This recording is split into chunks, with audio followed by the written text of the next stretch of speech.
తర్వాతి ప్రశ్న 15వ ప్రశ్న.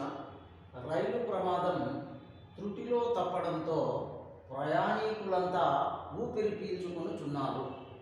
ఈ వాక్యంలోనే జాతీయ పదాన్ని గుర్తించి రాయండి అన్నారు. ఈ ప్రశ్నలో ఈ మొత్తం వాక్యం ఇచ్చారు. రైలు ప్రమాదం త్రుటిలో తప్పడంతో ప్రయాణికులంతా ఊపిరి పీల్చుకొనుచున్నారు. ఇందులో ఈ వాక్యానికి సంబంధించిన జాతీయ పదం ఏంటంటే మనం త్రుటిలో తప్పడం అనేది జాతీయ పదం అన్నమాట. అది రాసిస్తే మీకు జవాబు ఉంటుంది.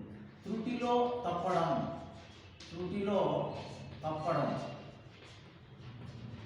త్రుటిలో తప్పడం అంటే చివరిలో తప్పించుకోవడం అని అర్థం. అంటే ఒక సెకండ్లోనో చివరి సమయంలో క్షణంలో మనం ఆ ప్రమాదం నుంచి బయటపడడము అని అర్థం అన్నమాట త్రుటిలో తప్పడం అంటే.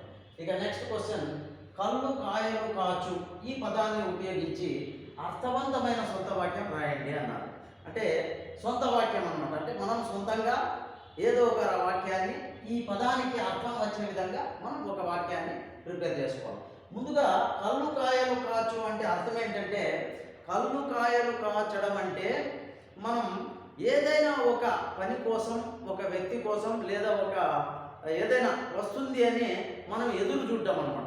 చివరి దాకా ఎదురు చూసేదాన్నే కళ్ళు కాయలు కాయడం అనే అర్థం వస్తుంది అన్నమాట. అంటే ఈ చివరి దాకా వెయిట్ చేసినాం, మనము లాస్ట్ వరకు వెయిట్ చేసినాము. దానికి సంబంధించి ఆ అర్థాన్ని మనం చెప్పేదే కళ్ళు కాయలు కాయడం.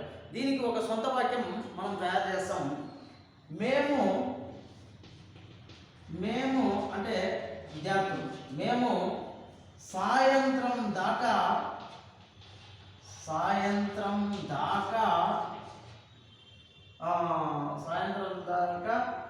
ఎదురు చూసాము.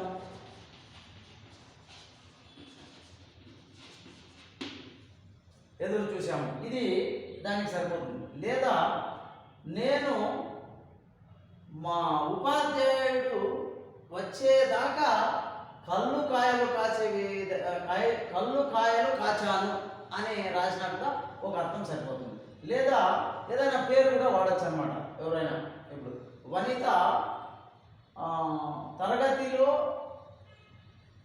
తన స్నేహితురాల కోసం ఎదురు చూసింది, అలా ఏదైనా సరిపోతుందన్నమాట. ఇంతటితో మనకు ఒక 10వ ప్రశ్న నుంచి 15వ ప్రశ్న వరకు ఈ ప్రశ్నలకు జవాబులు రాశాము.